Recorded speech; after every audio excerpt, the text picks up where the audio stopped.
kelima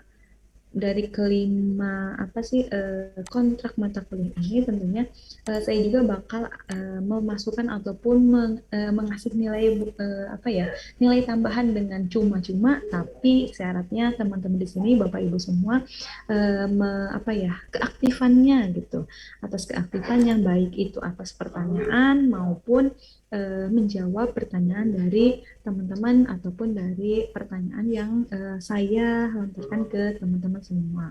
Seperti itu paling. Nah, di sini sebelum dimulai sampai tadi kontrak mata kuliah, ada yang mau ditanyakan dulu nggak Bapak Ibu?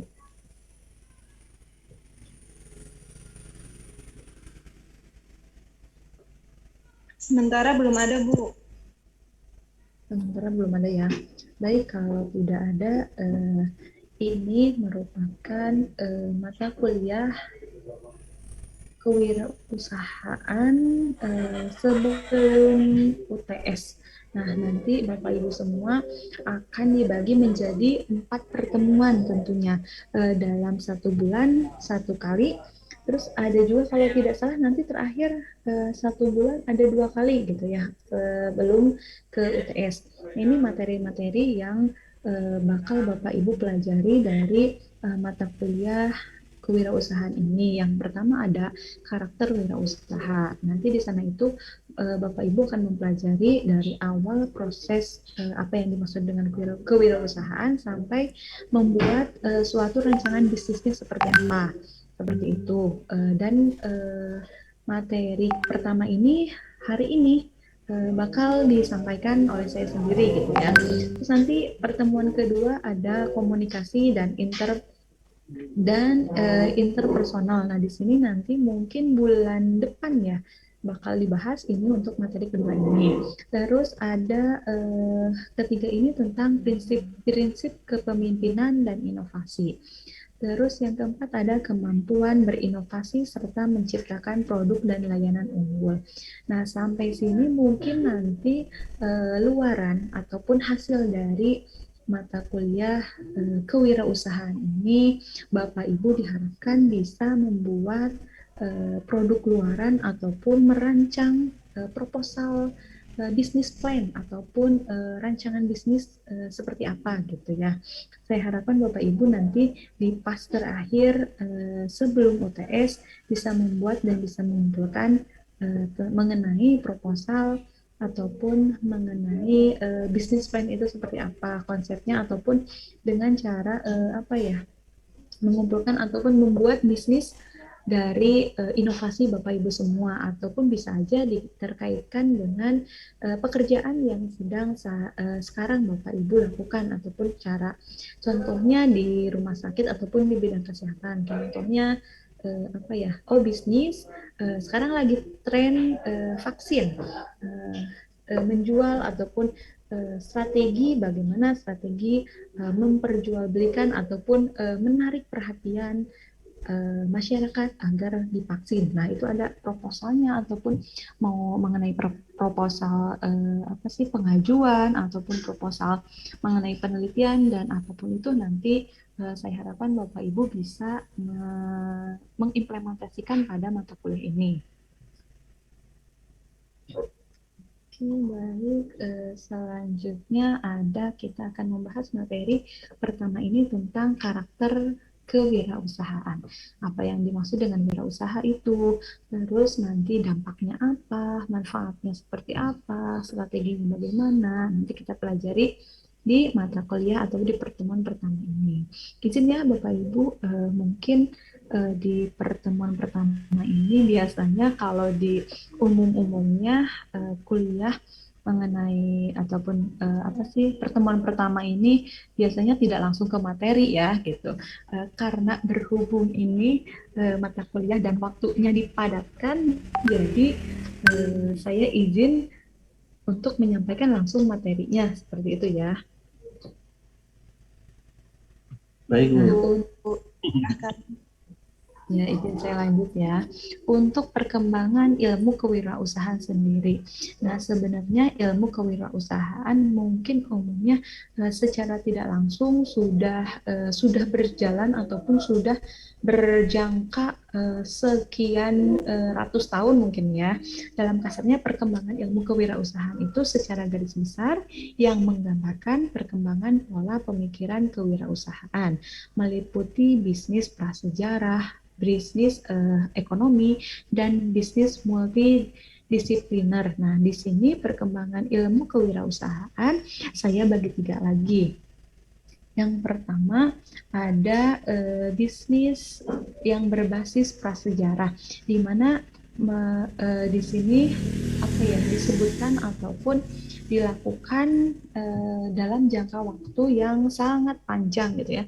Awalnya dari tahun di sini ada tahun 500 Masehi. Awalnya awal dari pertengahan ataupun pertentangan yang terjadi perselisihan antara hak untuk memiliki properti dengan pengaruh gereja. Nah, di sini maksudnya awalnya itu ada semacam keingin merebut ataupun ingin memiliki kekuasaan terkait dengan perekonomian. Terus dari tahun 500 Masehi ini ada lagi tahap kedua yaitu tahun 500 sampai 1000 Masehi. Nah, di sini dijelaskan ataupun menjelaskan pada masa ini pandangannya bahwa kekayaan termasuk di dalamnya. Nah, di sini kekayaan yang dimaksud adalah kepemilikan properti yang dan status sosial yang mungkin derajatnya lebih tinggi, tetapi dapat diperolehnya dari aktivitas militer seperti peperangan ataupun perselisihan antar kekuasaan, baik yang itu jaraknya ataupun gapnya antara yang tinggi dengan yang lebih rendah seperti itu. Terus berlanjut di tahun 1000 sampai 1500 Masehi. Nah, aktivitas kewirausahaan pada masa ini tentunya lebih banyak dipengaruhi oleh faktor ekonomi, hingga di sini kemudian mengarahkan pada aktivitas perdagangan yang secara dari tahun 500 Masehi sampai 1500 Masehi ini tentunya ada perubahan-perubahan yang menjurus ke suatu perdagangan kewirausahaannya ini sendiri. Terus berlanjut lagi dari tahun 1500 antara pertengahan di tahun ini tentunya pertengahan di 1300 sampai 1500 Masehi ini memiliki kehidupan sosial politik yang terjadi di Cina. Tentunya properti yang dimiliki oleh suatu rakyat ataupun suatu golongan bisa dikatakan dalam kata-kata kasarnya gini.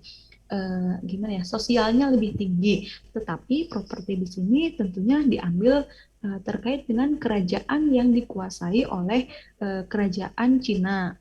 Nah, terus yang terakhir ada di abad 1600-an atau abad ke-17. Nah, perkembangan praktek-praktek perdagangan di wilayah Timur Tengah ini yang dikendalikan khalifah dengan sistem syariat Islam. Tentunya dalam masa abad ke-17 ini banyak mungkin orang sudah mengenal ataupun dikenalnya dengan pada masa syariat Islam itu kebanyakan ataupun disarankan untuk transaksi perdagangan antara jual beli. Nah, itu dalam kamus ataupun dikenalnya kita sebagai kewirausahaan seperti itu. Nah, yang ada selanjutnya ada berbasis ekonomi. Dalam kewirausahaan berbasis ekonomi ini dibagi menjadi 3. Nah, yang pertama ada masa klasik. Masa klasik ini terjadi dari tahun 1700 sampai 1800 Masehi. Nah, pengenalan istilah wirausaha ini dipelopori oleh seorang ekonom di Prancis yang bernama Richard, biasanya dikenal dengan Bapak Richard yang Bapak ekonom. Bapak ekonom ini, nah di sini dari Bapak Richard ini menargetkan ataupun dikenal dengan apa sih yang wirausaha itu mempunyai karakter utama yang bisa berinovasi dan bisa koordinasikan seperti itu. Terus Yang kedua ada masa neoklasik. Masa neoklasik ini dimulai di akhir tahun 1800-an. Nah, dalam masa neoklasik ini dikenalnya dengan konsep diminishing marginal utility. Nah, di mana konsep ini yang membawa pada cara pandang yang baru, di mana di bidang sosialnya dikenal sebagai perdagangan itu bisa lebih cepat bergerak, terus bisa di politiknya itu kita apa ya melakukan politik tapi secara real ataupun secara politik perdagangannya seperti apa. Terus ada juga budayanya mulai mempengaruhi aktivitas pasar, kayak sudah memasuki ke pasar-pasar yang asalnya hanya dilakukan antara satu, dua, atau lebih dari dua orang. Tentunya pada masa neoklasik ini sudah mulai memasuki dunia pasarnya, kayak sudah perdagangan jual beli seperti itu sudah mulai memasuki dunia pasar seperti itu. Terus yang terakhir ada masa proses pasar Austria. Nah, pada masa proses pasar Austria ini pada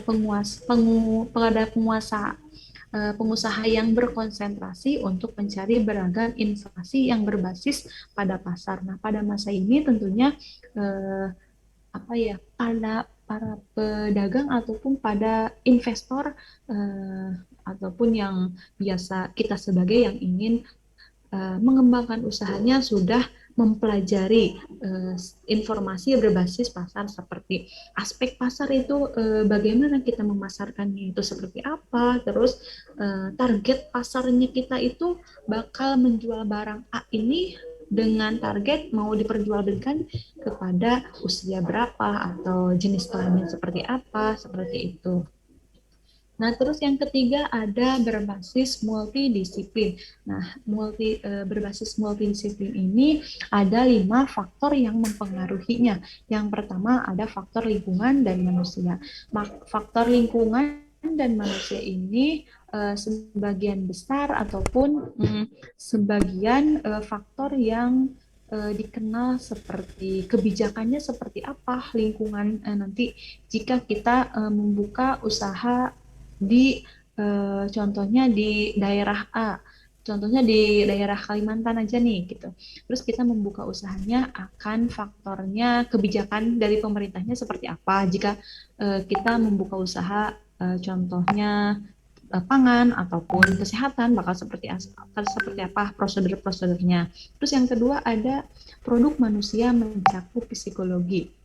Nah, maksud dari faktor manusia mencakup psikologi ini tentunya tidak hanya memikirkan kebutuhan manusia itu apa, tentunya selain itu kebutuhan ataupun faktor manusia ini apakah ini menjadi kebutuhan yang prioritas atau hanya dibutuhkan setiap saat atau hanya sekedar saja gitu. Terus yang ketiga ada faktor pemasaran. Nah, faktor pemasaran ini tentunya menjadi salah satu faktor berjalannya lancar atau tidak usaha yang sedang kita lakukan seperti itu. Terus yang keempat ada faktor teknologi baru. Ada tingkat modernisasinya seperti apa, ekologi dan populasi organisasinya seperti itu. Nah, untuk faktor teknologi ini tentunya teknologi di zaman sekarang saja intinya kalau mau apa-apa ya udah tinggal cek handphone aja ataupun teknologi lainnya seperti itu ya. Terus yang kelima ada faktor lingkungan. Nah, ini berbeda dengan faktor pertama. Kalau faktor pertama ada lingkungan dan manusia. Terus yang terakhir ada faktor lingkungan. Nah, maksud faktor lingkungan di sini seperti tadi yang sudah saya singgung, tapi ini lebih spesifik lagi. Ada peraturan, contohnya peraturan melakukan perdagangan di daerah A itu seperti apa. Terus kebijakan pemerintahnya itu pemerintah mengizinkan atau tidak seperti itu. Terus yang ketiga ada kebijakan publik dan kebijakan hukum. Nah, kebijakan publiknya dilihat dari daerah sekitar ataupun daerah tempat kita mendirikan ataupun menjalankan usaha tersebut. Terus kalau dari segi hukum, jika kita tidak mengetahui cara-cara ataupun strategi dalam berwirausaha, tentu saja ada penyalahgunaan ataupun kita sebagai orang awam untuk menjalankan usaha tentunya harus mengetahui faktor apa saja yang apa ya usahanya. Contohnya kita sudah mendirikan perusahaan A dengan nama A, tapi ada perusahaan yang sudah mendahului dan sudah mempunyai hak cipta untuk menggunakan nama tersebut. Nah, itu bisa menjadi salah satu faktor yang apa ya, yang merugikan untuk kita sendiri tentunya. Mungkin saja jika itu diproses akan menjadi faktor yang membuat kebijakan hukumnya bakal lebih panjang lagi seperti itu. Terus selanjutnya, nah, di sini ada konsep kewirausahaan. Konsep kewirausahaan ini saya ambil referensi dari penelitiannya Alma di tahun 2010. Nah, konsep kewirausahaan ini tentunya kewirausahaan ini dibagi menjadi dua, ada peluang, terus ada pola peluang dan ada pola tanggapan, di mana antara keduanya ini saling bersinggungan, terus saling mempengaruhi juga dan saling apa sih, keterkaitannya sangat erat gitu. Nah, dari kedua ini bisa menghasilkan ataupun bisa apa ya, meluruskan atau membuat rumus seperti apa pola wirausaha yang baik dan benar ini, sehingga dari perilaku wirausaha ini bisa terlihat kinerja usaha untuk membuat kewirausahaan seperti apa. Sampai sini ada yang mau ditanyakan dulu Bapak Ibu atau saya lanjut lagi? Lanjut, Bu. Oke, saya lanjut ya.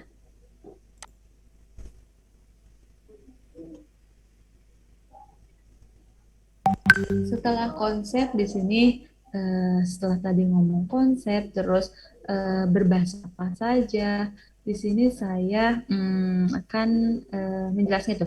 Setelah tadi apa sih wirausaha gitu, mungkin ya Bapak Ibu sudah excellent lah di jika dikatakan apa sih wirausaha atau kewirausahaan itu apa sih.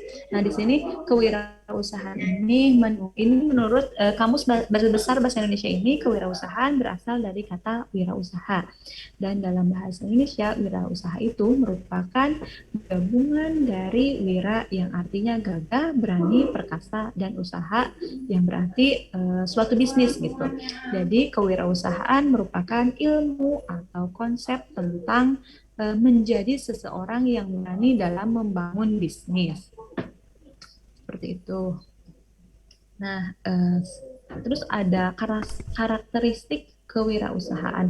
Nah, di sini ada 11 karakteristik kewirausahaan. Yang pertama, motif berprestasi tinggi. Terus yang kedua, bersifat perspektif. Yang ketiga, kreativitas tinggi. Yang keempat, perilaku inovatif yang tinggi juga. Terus yang kelima, berkomitmen, mempunyai etos kerja, dan tentunya sangat bertanggung jawab terhadap kerjaannya ataupun terhadap usahanya suatu organisasi. Terus yang keenam, mandiri dan tidak berketergantungan. Tentunya kewirausahaan sendiri sudah siap dan sudah mempunyai pegangan untuk membuka usaha sendiri dan tidak bergantung ke perusahaan-perusahaan lain, karena kita membukanya sendiri dan mandiri juga. Terus yang ketujuh ada berani menghadapi risiko. Jika seorang wirausaha takut menghadapi risiko, berarti bisa diartikan seseorang itu belum berani menjadi seorang wirausahaan. Terus yang ke-8, mencari peluang. Tentunya seorang wirausaha mempunyai ide yang sangat inovatif, kreatif juga, mencari peluang. Mungkin kalau saya melihat ada di apa ya, kayak vaksin gitu, kalau karena saya tidak memiliki atau tidak begitu excellent dalam dunia usaha, jadi mungkin kalau hanya saya sekedar oh ini lagi COVID, mungkin kalau yang berjiwa wirausaha, oh ini lagi COVID, kita bisa membuat usaha ini seperti itu. Terus yang 9 ada jiwa kepemimpinan, karena wirausaha ini mempunyai apa ya, usaha sendiri dan mandiri. Tentunya jiwa kepemimpinan ini harus dimiliki oleh seorang wirausaha. Terus yang ke-10 ada kemampuan manajerial dan ke-11 kemampuan personal. Dua kemampuan ini tentunya sangat dan tentunya sangat dimiliki ataupun harus dimiliki oleh seorang wirausaha. Seperti itu. Nah, setelah tadi dijelaskan pengertian, karakteristik, kita akan membahas tipe perilaku kewirausahaan. Di sini ada tipe pelakunya. Jadi, seorang wirausaha itu bisa dikategorikan ke dalam 3 pelaku wirausaha. Yang pertama ada craftsman. Nah, di sini wirausahanya itu sudah excellent, sudah jika mempunyai sedikit peluang, seorang wirausaha ini sudah tek idenya sudah, jika ini harus ini, jika kepikiran apapun itu bisa membuat sebuah usaha yang mungkin sebagian orang awam ini wirausahanya sebenarnya enggak, tapi untuk seorang craftsman ini sudah ahli dalam wirausaha apapun itu. Terus yang kedua ada the promotor. Nah, the promotor ini bisa dikategorikan sebagai wirausaha, tapi sebelumnya sudah bekerja sebagai sales ataupun yang berkaitan dengan bidang marketing dalam perusahaan sebelumnya. Terus yang terakhir ada general manager. Nah, general manager ini telah bekerja pada perusahaan besar dan memiliki posisi yang baik. Contohnya dalam suatu rumah sakit ataupun klinik, di sini mempunyai wirausaha ataupun sudah mempunyai posisi yang lumayan baik ataupun yang sudah baik dan sudah memiliki keahlian untuk berwirausaha. Ini bisa disebut dengan general manager. Setelah itu ada hakikat dan inti dari kewirausahaan. Nah, ini hampir sama dengan karakteristik dari kewirausahaan. Namun ini hakikat dan inti ini lebih mengkerucut lagi dari tadi karakteristiknya. Yang pertama ada percaya diri. Tentunya jika kita seorang wirausaha, percaya diri itu sangat diperlukan. Mau itu bisnisnya dianggap sepele sama orang, tentunya kita harus mempunyai sikap percaya diri, karena sikap percaya diri ini akan menunjukkan bisnis kita akan berlanjut atau tidak. Terus yang kedua ada berorientasi terhadap tugas maupun hasil. Nah, di sini maksud di sini adalah berorientasinya terhadap tugas-tugas di sini bukan maksud dari tugas kuliah, tetapi tugas yang harus dilakukan dari seorang wirausaha itu seperti apa supaya bisa memajukan usaha yang kita buat sendiri. Terus yang ketiga ada keberanian mengambil resiko. Jika seorang wirausaha takut untuk mengambil resiko, itu bisa dikatakan seseorang itu belum siap menjadi seorang wirausaha. Tentunya resiko pasti ada dalam setiap pekerjaan yang kita ambil. Tetapi jika seorang wirausaha itu bisa mengambil resiko yang dianggap mungkin dianggap sebagian orang itu resiko besar. Namun jika menjadi seorang wirausaha, tentunya pengambilan risiko ini harus dipertimbangkan. Jika kita setengah-setengah ataupun tidak sesuai dengan apa yang terjadi, resikonya akan mengalami baik itu contohnya kebangkrutan. Jika kita mengalami kebangkrutan, maka kita udah stres, udah duluan, berarti itu jiwanya belum memiliki jiwa kewirausahaan. Terus keempat, memiliki jiwa kepemimpinan. Tadi saya sudah jelaskan ya. Terus yang kelima ada berorientasi terhadap masa depan. Tentunya seorang wirausaha tidak hanya berpikir jika membuka usaha hanya hari itu saja, tentunya harus berorientasi pada masa depan. Apakah ini wirausaha ini ataupun usaha yang kita lakukan ini akan berdampak panjang untuk kedepannya seperti apa, perkembangannya seperti apa. Jadi seorang wirausaha itu harus memikirkan tidak hanya jangka pendek, tetapi memikirkan jangka panjang. Jika kita seorang wirausaha, tentunya memikirkan bagaimana nanti pekerja-pekerja kita ataupun nanti ada karyawan-karyawan kita yang istilahnya dalam bahasa kasarnya menyimpan nasib di tempat kita sendiri ataupun di perusahaan kita sendiri. Terus yang terakhir ada kreatif dan inovasi. Tentunya wirausaha itu sangat diharuskan ataupun sangat diperlukan seorang yang kreatif dan inovasi untuk mengupdate usaha-usaha yang sedang tren di kalangan ataupun di saat ini. Terus ya selanjutnya ada profil seorang wirausaha. Seorang wirausaha itu karakteristiknya ataupun ciri-cirinya seperti apa sih? Yang pertama ada berprestasi tinggi. Nah, berprestasi tinggi di sini cirinya ahli untuk memperoleh prestasi. Tentunya jika wirausaha mungkin bisa dikenal dengan siapa Raffi Ahmad kita ambil contohnya, itu seorang wirausaha dia berprestasi di bidang mungkin kalau Raffi Ahmad di bidang entertainment jadi memiliki prestasi tinggi. Terus mengupdate lagi ilmu tentang kewirausahaannya, mengupdate lagi tentang investasinya seperti apa. Terus yang kedua ada pengambilan resiko. Nah, seperti tadi saya juga sudah menjelaskan ya, pengambilan resiko ini ciri wirausahaan itu tidak takut mengambil resiko, tetapi akan menghindari jika resiko itu tinggi dan berdampak pada perusahaannya. Terus yang ketiga pemecah masalah. Jiwa wirausaha ini memiliki sikap tanggap, mengenali dan memecahkan masalah itu seperti apa. Jadi masalah tidak ditunda-tunda dan tidak larut dalam usaha-usaha ataupun tidak larut dalam kondisi-kondisi baik itu usahanya sedang naik ataupun sedang turun. Terus yang keempat ada pencari status. Nah, maksud pencari status itu seorang wirausaha tidak memperkenankan kebutuhan terhadap status, contohnya status kebutuhannya seperti apa, seperti itu. Nah, terus ada tingkat energi tinggi. Nah, di sini tingkat energi tinggi ini ada dedikasi dan workaholics-nya demi untuk mensukseskan usahanya itu sendiri. Terus ada percaya diri, ada ikatan emosi. Tentunya ikatan emosi ini bisa memisahkan ataupun bisa mengendalikan antara emosi kita dengan karir kita seperti apa. Jadi tidak memiliki keegoisan sendiri seperti itu. Terus yang terakhir ada kepuasan pribadi. Nah, kepuasan pribadi ini kompleksitasnya sangat tinggi dan berformalisasi dengan rendah seperti itu.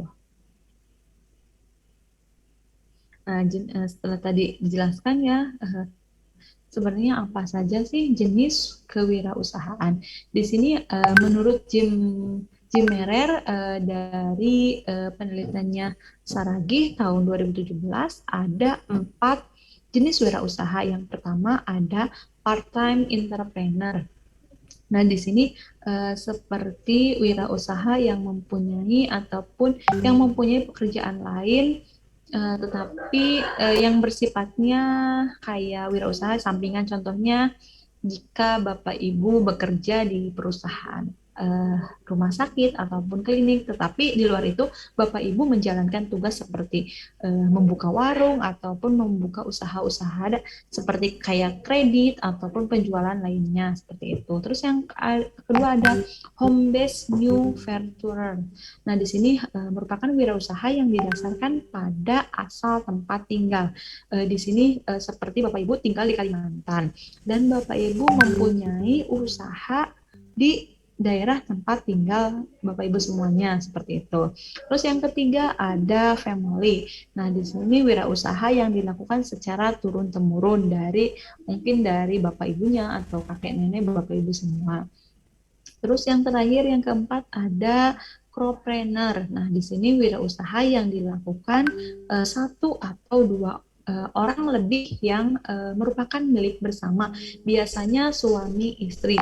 Di sini diartikan pasangan suami istri karena Di sini jika Bapak Ibu memiliki istri atau suami dan mempunyai usaha bersama, di sini bisa disebut dengan cropreneur. Di sini jenis wirausahanya seperti itu.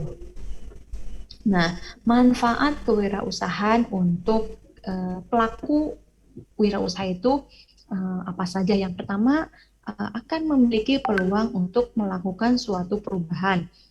Bisa seperti apa ya, seperti membuka lowongan pekerjaan untuk yang lain. Terus yang kedua ada peluang untuk menentukan nasib. Nasib di sini adalah nasib jika perusahaan itu sekalipun mau bangkrut karena peluang usaha akan dilakukan oleh kita sebagai wirausahanya. Terus yang ketiga ada peluang mendapat keuntungan. Tentunya jika kita membuka wirausaha sendiri, keuntungannya untuk mendapatkan keuntungan ya bakal kita dapat sendiri gitu, tanpa mungkin jika belum memiliki perusahaan besar ataupun belum memiliki pendaftaran ataupun pajak perusahaan, tentunya keuntungannya full untuk kita sebagai wirausaha utamanya. Terus yang keempat ada peluang mendapatkan kepuasan atas capaian potensinya. Tentunya jika dagangan ataupun usaha kita laris dan setiap kita produksi itu habis contohnya gitu, tentunya ada kepuasan tersendiri untuk kita sebagai pelaku usahanya. Yang kelima ada peluang mendapatkan pengakuan atas usahanya, ini sudah jelas ya. Terus yang keenam ada peluang menjalani hal yang disukai. Nah, setelah itu ada fungsi kewirausahaan. Fungsi dari kewirausahaan itu yang pertama menciptakan keputusan yang penting serta berani mengambil resiko terhadap tujuannya. Yang kedua menciptakan suatu bidang usaha yang baru. Yang ketiga mampu mengenali lingkungan sekitar sehingga bisa menciptakan suatu peluang usaha. Yang keempat menjaga lingkungan agar tidak merugikan ke masyarakat. Kelima, memproduksi dan memasarkan barang atau jasa yang akan membuat pelanggan puas. Keenam, menciptakan suatu terobosan baru yang menarik minat masyarakat. Dan terakhir, bertanggung jawab terhadap lingkungan di tempat membuat usaha.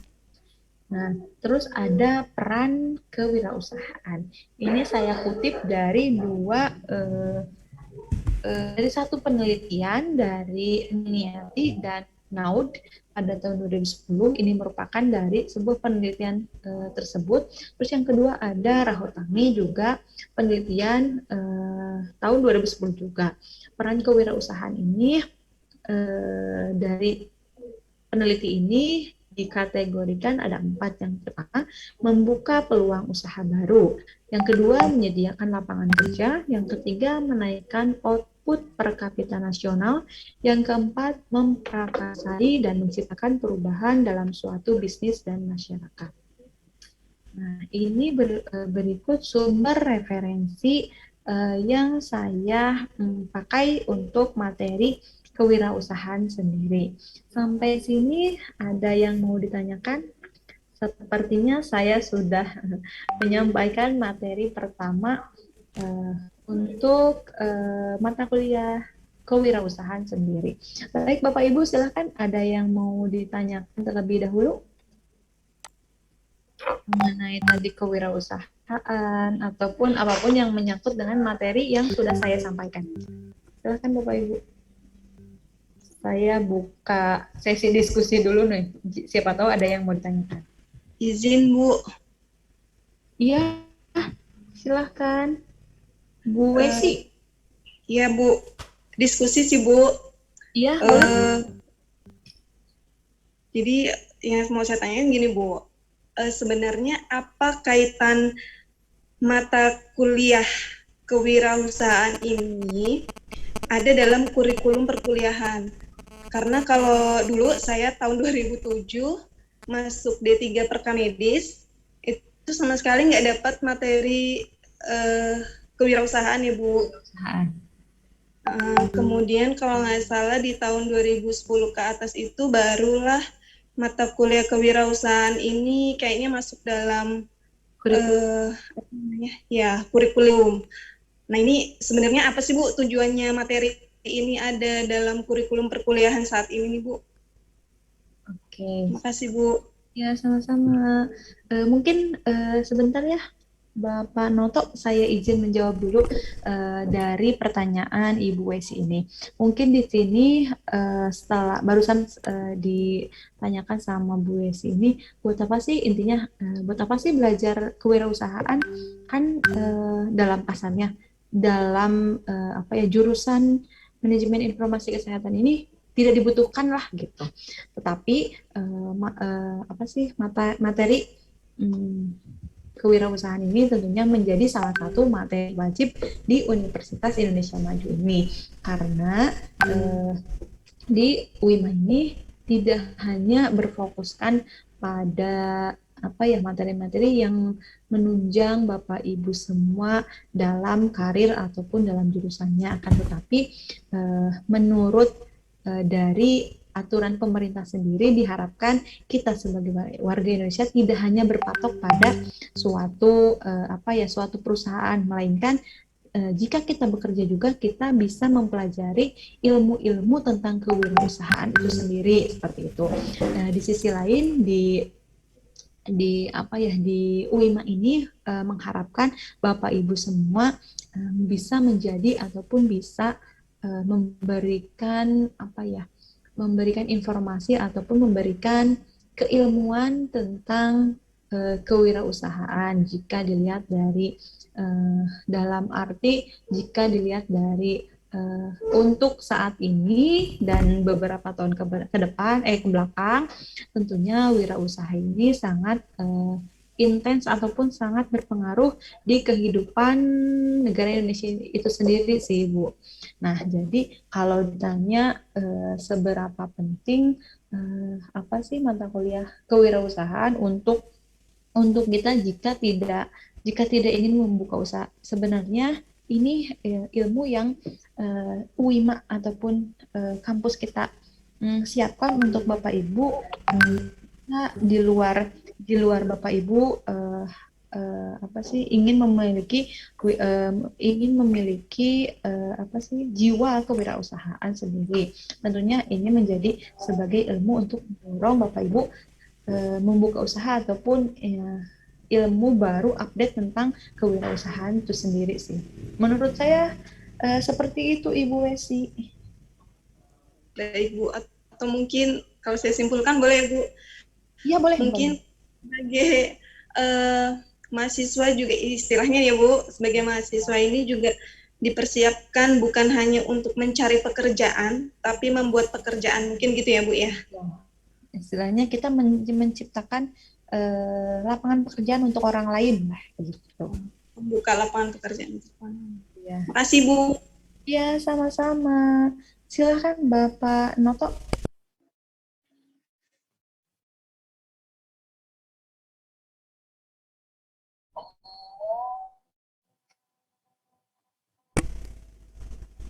Halo Bu. Bapak Noto. Iya, iya. Oke. Silakan Pak. Izin diskusi sekaligus mungkin bertanya Bu. Jadi gini, kalau kita Ya. di bidang kesehatan kan dihadapkan kepada etika profesi, etika kesehatan. Sebagai contoh, kalau dokter itu kan memasang apa ya, plakat praktek aja ada ketentuannya, tidak lebih dari apa namanya sekian meter, sekian senti gitu. Artinya dalam apa ya mempromosikan mungkin ya atau mempublikasikan tentang pelayanan kesehatan itu ternyata ada koridornya atau ketentuan yang sepertinya agak sedikit berbenturan dengan sisi bisnis.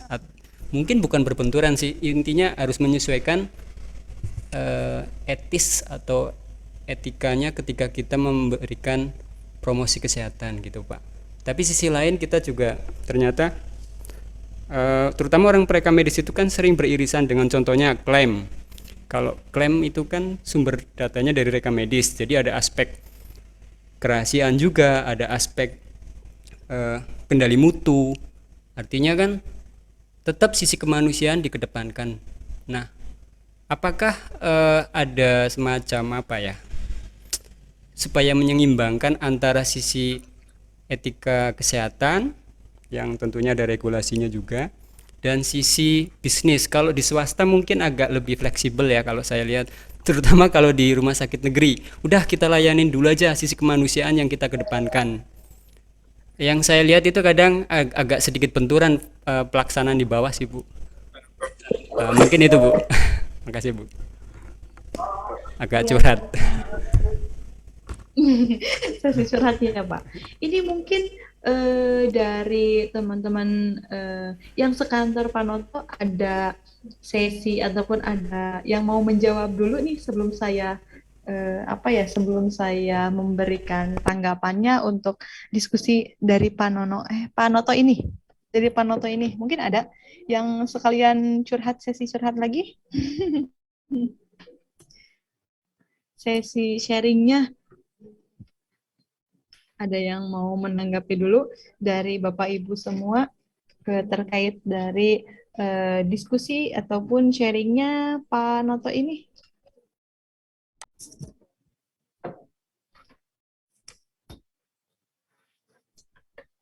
Pak Ibrahim mau menanggapi apa yang sudah ditanyakan sama Pak Noto? Ya, izin Bu, mungkin agak suaranya ada karena masjid. Memang selama ini khususnya di rumah sakit pemerintah ada ya katakan etika gitu Bu, yang membuat untuk melakukan promosi pelayanan itu bukan terbatas sih Bu, tapi diatur sedemikian rupa seperti seolah-olah kita tidak menjual tetapi menjual gitu loh Bu. Ya dalam tanda kutip seperti terselubung begitu. Dibungkus, Misalkan dengan iya cantik. dibungkus gitu Bu. Misalkan kita punya alat pemeriksaan baru begitu Bu. Nah, ketika kita kan masyarakat perlu tahu alat itu gitu. Tapi kita tidak boleh untuk harus diumumkan ada brosur yang istimewa seperti gitu Bu. Tapi kalau misalkan dalam sebuah berita di media, kalimatnya berita Bu. Jadi bukan advertorial. Nah itu dibolehkan gitu Bu. Jadi seolah-olah seperti diliput oleh seorang wartawan gitu Bu. Tapi kalau advertorial kena sanksi seperti gitu Bu. Jadi di pemerintahan mungkin seperti itu, mungkin yang masuk noto tadi seperti itu Bu. Tapi kalau di rumah sakit swasta sih sebenarnya juga sama, hanya bungkusannya itu Bu yang lebih cantik lah. Ilmunya ada di sini gitu Bu, di kewirausahaan ilmunya Bu. Seperti itu. Nah, tentunya jika mungkin di dunia ataupun di pemerintahan yang khususnya negeri tentunya tidak diizinkan atau tidak diperbolehkan untuk ini loh istilahnya dalam dalam kasarnya menjual barang ataupun menjual produk langsung ke pasiennya sekaligus gitu ya. Mungkin ada beberapa tahap yang bisa sebenarnya itu promosi rumah sakit itu sendiri, cuman dibungkus dalam dalam kemasan-kemasan yang sudah dioper-oper ke sana ke sini gitu ya. Mungkin gitu ya Bapak Ibu. Nah, karena saya kurang memahami ataupun saya kurang memiliki pengalaman di dunia kesehatan khususnya di rumah sakit negeri itu gitu. Jadi mungkin seperti itu ya Bapak untuk kemasannya mungkin sebenarnya di perusahaan baik itu swasta ataupun negeri secara tidak langsung kewirausahaan ataupun proses usaha untuk memasarkan suatu produk itu pastinya ada dan dilakukan mungkin tidak selalu dengan contohnya kan kalau di dunia non kesehatan ataupun di pemerintahan tidak ada istilahnya marketing dalam suatu strukturnya, melainkan ada bahasa-bahasanya, bahasa lain yang dikemas sepertinya kalau di instansi lain ini sebagai bentuk dari bagian ataupun departemen marketing itu sendiri. Mungkin seperti itu ya Pak. Pak Noto gimana? Ada lagi yang mau didiskusikan ataupun dicurhatkan lagi? Ya Bu, artinya kita harus memahami situasi itu sih ternyata. Jadi mungkin seumpama kewirausahaan ini diterapkan ya tetap bisa, tapi dengan cara teknik yang mungkin dapat kita gali di mata kuliah ini Bu. Terutama misalkan dalam memahami regulasi. Ternyata dalam mempromosikan pelayanan kesehatan, khususnya saya yang di lapangan, khususnya di rumah sakit pemerintahan itu sepertinya nggak sevulgar kayak produk jual es krim atau apa gitu kan. Artinya nggak Iya, terlalu sok. sepertinya tidak Uh-uh. hanya vulgar produk-produk gitu ya. Iya, iya sih Bu. Bisa jadi kalau di instansi, bisa jadi kalau di instansi secara tidak langsung, contohnya Pak Noto ini mempromosikan ataupun memberikan apa ya, ya mempromosikan suatu produk, malah bahkan bisa aja menjadi bumerang buat Panoto sendiri gitu ya. Jadi ada teknik-teknik jika kita ingin mempromosikan di suatu instansi, baik itu swasta ataupun negeri, tentunya ada teknik tersendiri. Jika di swasta seperti tekniknya A, menggunakan A, di instansi yang lain menggunakan B, tentunya intinya sama-sama di instansi itu bakal melakukan suatu promosi untuk mengembangkan usahanya sendiri, seperti itu ya Pak. Ada lagi yang mau didiskusikan oleh Bapak Ibu yang lain? Bentar ya, Pak.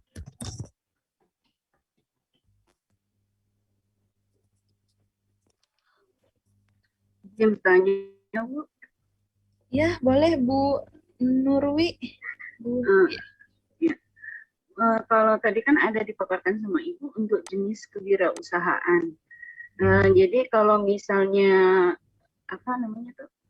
Apakah kalau misalnya kita tenaga kesehatan itu praktek di luar atau mendirikan praktek itu bisa masuk dalam part-time entrepreneur ataukah yang dimaksud dalam part-time entrepreneur itu yang beda bidang? Sebenarnya jika sebentar saya ini dulu ini ya PT-nya.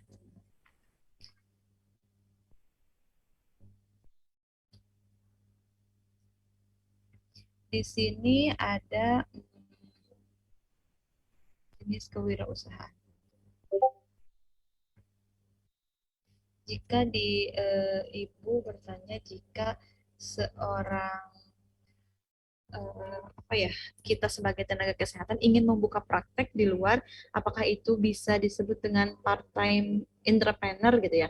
Sebenarnya jika kita apa ya, kalau untuk wirausaha sendiri, menurut saya itu bisa disebut dengan part-time entrepreneur karena ibu memiliki apa ya, pekerjaan utamanya di tempat A, dan selain itu juga ibu membuka usaha ataupun membuka praktek dengan sendiri di luar dari tempat ataupun di luar dari tempat inti ibu bekerja. Nah, di sini berarti ibu bisa dikategorikan jika ibu membuka wirausahanya jika kantornya di contohnya di Kalimantan Barat atau di Kalimantan Utara atau di mana lah gitu di Kalimantan, yang bukan berarti tempat tinggal ibu, tapi itu bisa dikategorikan sebagai part time. Tapi jika ibu membuka usaha di tempat tinggal ibu sendiri dan pekerjaannya ibu itu di luar kota dari tempat ibu tinggal, berarti ibu bisa memiliki jenis kewirausahaan dua. Yang pertama ada part time yang nomor satu ini, terus yang kedua ada home base. Nah, berarti Bu Nurwi ini bisa dikategorikan sebagai jenis kewirausaha yang home base dan part time gitu Bu. Sebenarnya jika kita ingin dikategorikan sebagai part time itu, yang pertama ibu memiliki apa ya? Ibu memiliki satu pekerjaan utamanya A, contoh. Terus ibu ingin membuka usaha selain pekerjaan A itu. Nah, itu bisa dikategorikan sebagai part time. Entah itu ibu mau membuka praktek atau mau membuka kayak apa ya, apotek ataupun apapun itu yang tidak mengganggu pekerjaan utama ibu itu, ataupun tidak apa ya, tidak menurunkan atau tidak eh, gimana ya, tidak apa sih, tidak berkesinambungan antara pekerjaan A sama B, itu bisa dikatakan sebagai part time entrepreneur, Bu. Seperti itu, Bu. Bu Nurwi gimana? Ada yang mau menambahkan, Bapak Ibu?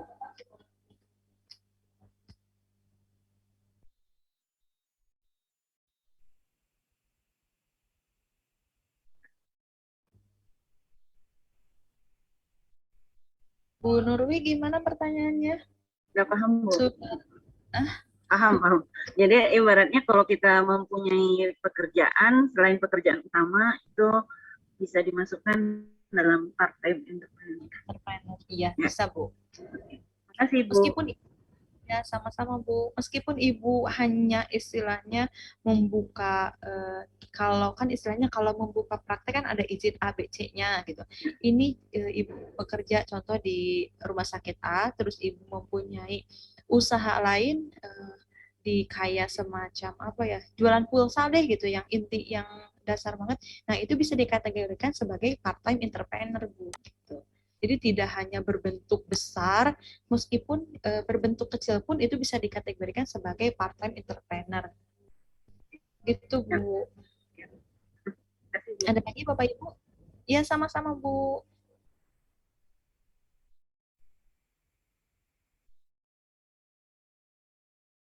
Ada lagi yang ingin ditanyakan, Bapak Ibu?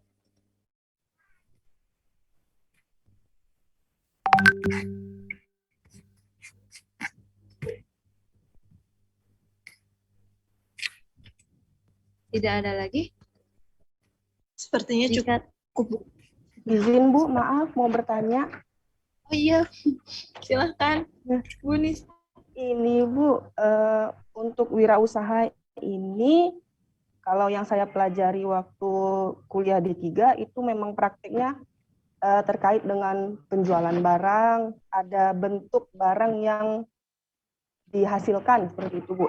Tapi kalau misalnya dari definisi wirausaha sendiri, apakah bisa berupa jasa yang ditawarkan Bu? Jadi bukan hanya berupa barang. Misalnya kalau di rumah sakit, misalnya ada promosi untuk ada dokter subspesialis baru seperti itu Bu, yang praktik di rumah sakit, itu kan berupa jasa. Apa seperti itu bisa disebut sebagai wirausaha Bu? Oke, baik. Terima kasih pertanyaannya. Sebenarnya untuk kewirausahaan sendiri atau bentuk usaha itu tidak hanya menghasilkan produk saja, ada barang, ada jasa. Tentunya kita melakukan promosi ataupun melakukan apa ya, promosi jasa pun sekaligus jika kita menjalaninya dan kita apa ya, kita tidak menghasilkan barang, itu bisa disebut dengan kewirausahaan, ataupun kita bisa disebut dengan seorang wirausaha tentunya. Nah, di sini mungkin Bapak Ibu sebagian besar di sini apa ya, bekerja di instansi kesehatan. Nah, dalam instansi kesehatan tentunya ada semacam promo, tentunya kayak ini ada dokter baru loh, ada secara tidak langsung ibu bapak itu bercerita ke teman ataupun ke saudara, menceritakan ada dokter baru loh, ini spesialis A, B, C, atau ini menangani A, B, C. Secara tidak langsung itu sudah mempromosikan gitu, tapi dikemas dalam bentuk kayak gini, kayak sharing seperti itu. Jadi kewirausahaan itu tidak hanya berbentuk jasa. Jika kewirausahaan ataupun jika usaha itu dalam bentuk produk saja, berarti tidak ada seperti jasa transportasi ataupun jasa-jasa lainnya yang tidak menghasilkan produk seperti itu, Bu Nisa. Baik Bu, terima kasih penjelasannya, sudah sangat dipahami. Terima kasih Bu. Ya, sama-sama Bu. Ada lagi Bapak Ibu?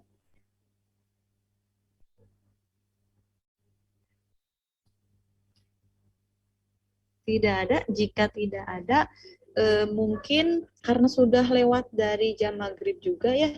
Duh, maaf, saya ini tadi agak telat 1 jam karena ada rapat dadakan yang harus saya harus saya hadiri juga.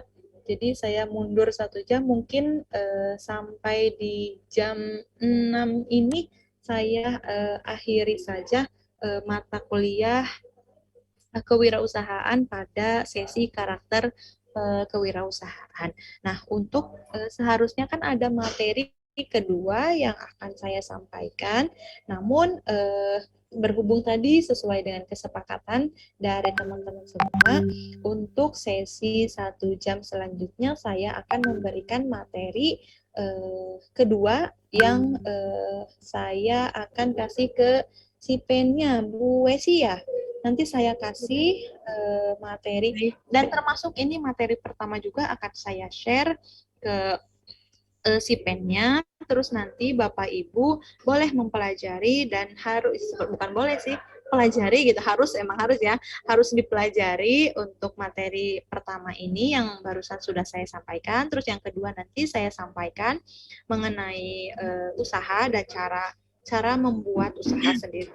Nah, untuk nanti mungkin untuk pengisian sesi absensi nanti saya akan kasih link Google Form. Bapak Ibu nanti mengisinya. Izin Bapak Ibu untuk bukti kehadirannya boleh di screenshot dulu ini materi ini. Terus nanti bisa dilampirkan di Google Form yang bakal saya share ke Bu Wesi ini gitu ya. Nanti bakal saya share, terus nanti ada di dalam Google Form itu ada bukti kehadiran Bapak Ibu semua. Nah, Bapak Ibu semua boleh melampirkan screenshot dari materi ataupun dari Google Meeting yang sudah kita lakukan gitu Bapak Ibu. Untuk pengisian Google Form-nya bakal saya tutup sampai jam 12 malam nanti gitu Bapak Ibu. Nanti setiap pertemuan saya bakal kasih Google Form untuk kehadiran Bapak Ibu semuanya. Nanti Bapak Ibu bisa mengisi kehadiran di jam tadi 4:30 sampai berarti jadwalnya sampai 6:30 Bapak Ibu dengan keterangan atau dengan penggantian di jam selanjutnya dengan materi kedua yang bisa dipelajari Bapak Ibu semua. Jika nanti ada Bapak Ibu baik dari materi pertama yang sudah tadi saya sampaikan dan nanti materi kedua yang bakal saya kirimkan ke Bapak Ibu semua. Jika ada pertanyaan, boleh nanti langsung menghubungi saya ataupun bisa dilakukan di pertemuan selanjutnya gitu. Bapak Ibu boleh menampung pertanyaannya terlebih dahulu. Seperti itu Bapak Ibu. Ada yang ingin ditanyakan lagi Bapak Ibu?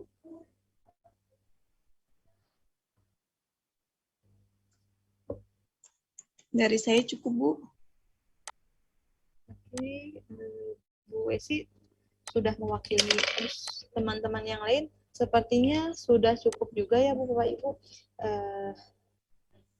Izin Bapak Ibu, terima kasih untuk waktunya Bapak Ibu semua. Sepertinya ini pertemuan ataupun perkuliahan yang menarik buat saya juga, menarik buat Bapak, mudah-mudahan menarik buat Bapak Ibu semua, tidak membosankan juga, dan bisa saling sharing terkait mata kuliah ini sendiri gitu Bapak Ibu. Terima kasih Bapak Ibu untuk waktunya. Maaf tadi saya waktunya agak mundur 1 jam seperti itu, dan mungkin salam kenal buat Bapak Ibu semua. Semoga kita bisa menjalin silaturahmi dan apa yang sudah saya sampaikan bisa bermanfaat materinya buat Bapak Ibu semua. Jangan sungkan jika ada yang mau ditanyakan, langsung menghubungi saya ataupun bertanya kepada melewati Bu Wesi lewat saya boleh, ataupun ke saya langsung boleh. Silakan, saya sangat membuka untuk pertanyaan Bapak Ibu semuanya. Terima kasih atas waktunya Bapak Ibu. Nanti materinya saya share. Sekian dari saya. Waalaikumsalam. Waalaikumsalam warahmatullahi wabarakatuh. warahmatullahi Terima wabarakatuh. kasih Bu. Terima kasih Bu. Ya.